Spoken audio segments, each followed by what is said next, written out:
What's happening, guys? I'm Jared. I'm Charles. I'm Charlotte. And with the election polls closing in less than 24 hours, we thought what would actually happen if Donald Trump wins. But first, let's remind you guys that this video in no way should determine who you vote for.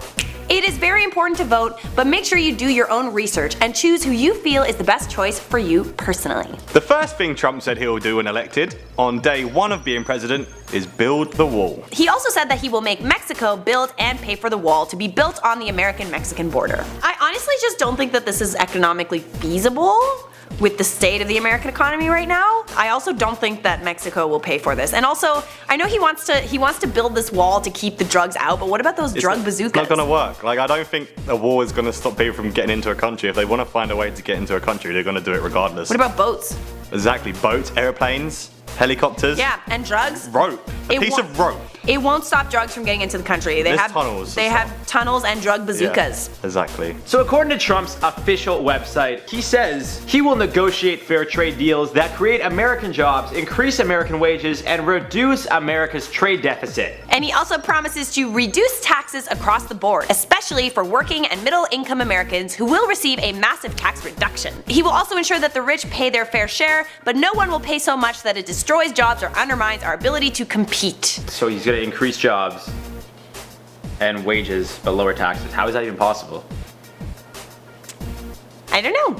To quote Trump's website and one of his policies, he says he's going to defend the rule of law and the Constitution of the United States. Nobody is above the law, so he won't let anyone be untouchable by the government, which includes celebrities, politicians, and so on. Which I mean, like Hillary with the emails? Yeah, exactly. I mean, that's kind of a good, that's not a bad thing, right? You know, there's a lot of famous people getting away with stuff they shouldn't be because they've got money. Stuff. Yep. Exactly. He'll also uphold our freedoms, constitutional values, and principles that our country was founded on. America.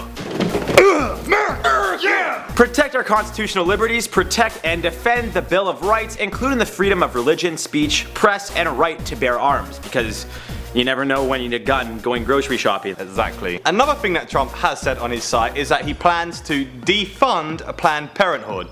So that means no abortions. He also says that he will increase cooperation between the US and Russia. I mean, I think the first one's bad, second one's probably good. Yeah, I think it's a good thing that he has a good relationship with Putin. Yeah, I think that's good. Nothing wrong with trying to be peaceful with the biggest country in the world, right? Yeah, and the most dangerous as well. Exactly. Yeah. Although he said he could reduce America's debt, create more jobs, better schooling, and increase wages nationwide, from my 22 years of being on Earth and 0 years of any political interest, I've learned that politicians tell you what you want to hear. It seems like that's the plan for Trump should he win. And I'm not trying to tell you guys to vote for Hillary. Instead, just find a boat, grab a ton of food, some friends, an iPhone charger, and make sure you have an internet connection. Just move to an island, man. You'll be good. The decision is completely yours on who to vote for. Just make sure that you're educated and not persuaded by not only friends and family, but the media as well.